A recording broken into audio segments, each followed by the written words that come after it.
গ্রামের প্রাণ হলো এই ছোট মুদির দোকানগুলো। এই দোকানগুলো থেকে নিত্য প্রয়োজনীয় সামগ্রী সহ বিভিন্ন ধরনের খাদ্য সামগ্রী পাওয়া যায় খুব সহজেই হাতের নাগালে।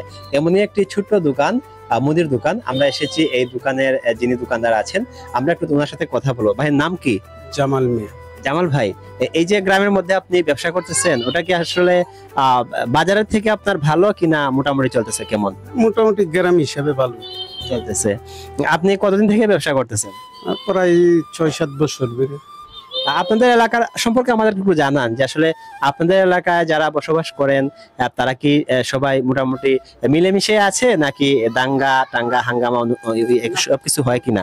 খুব ভালো আছি, খুব ভালো। আপনারা বড় ধরনের বাজার হাট করতে হলে আপনারা কোথায় যান? এই যে মনে করেন আমিরগঞ্জ বাজার আছে, আজমিরি বাজার আছে। এখন আমিরগঞ্জই আমরা চলে, আজমিরি যাওয়া লাগে না, সবকিছু পাওয়া যায় না আমিরগঞ্জে। আপনার যদি বলি এই যে ব্যবসা নিয়ে কিংবা আপনার জীবন সম্পর্কে যদি একটু বলি, যে আসলে কি জীবনে সুখে আছেন নাকি কষ্টে আছেন?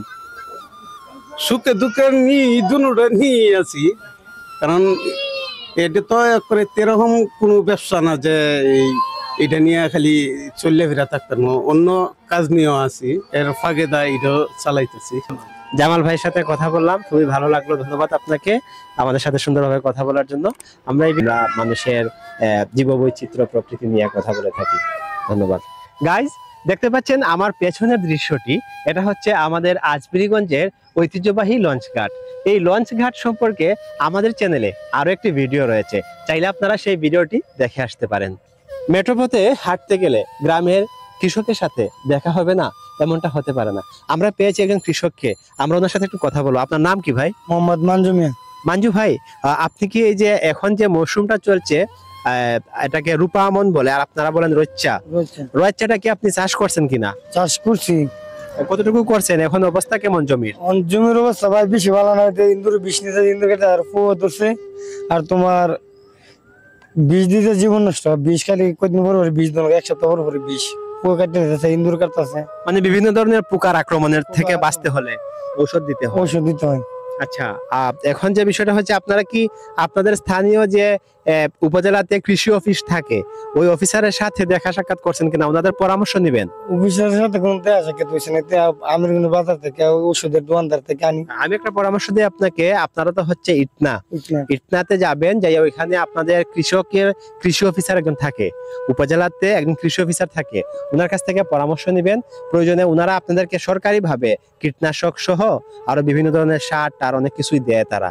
ঠিক আছে, ওইখানে যেতে হবে, না গেলে তো পাবেন না। আপনার কি কৃষি কার্ড আছে? কার্ড নাই। কার্ড হয়েছে না আপনার? না, আচ্ছা, যাই হোক। কথা বলছিলাম মানজু ভাইয়ের সাথে, উনি যে বিষয়টি জানালেন যে ওনার যে রূপা আমন্ডি চাষ করেছেন, ওনার জমিতে পোকা ধরেছে, সেই পোকা থেকে বাঁচার জন্য উনি ওষুধ নিয়ে এসেছেন, ওগুলো স্প্রে করবেন ওনার জমিতে। হাঁটতে হাঁটতে পেয়ে গেলাম দুজন ব্যবসায়ীকে। ওনারা সারাদিন হেঁটে হেঁটে বিভিন্ন গ্রামে গিয়ে ব্যবসা করে থাকেন। ভাই, আপনারা কি বিক্রি করেন?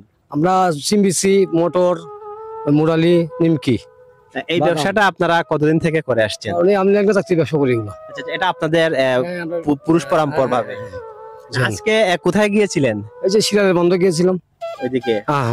প্রতিদিন তো আপনারা কোনো না কোনো গ্রামে হেঁটে গিয়ে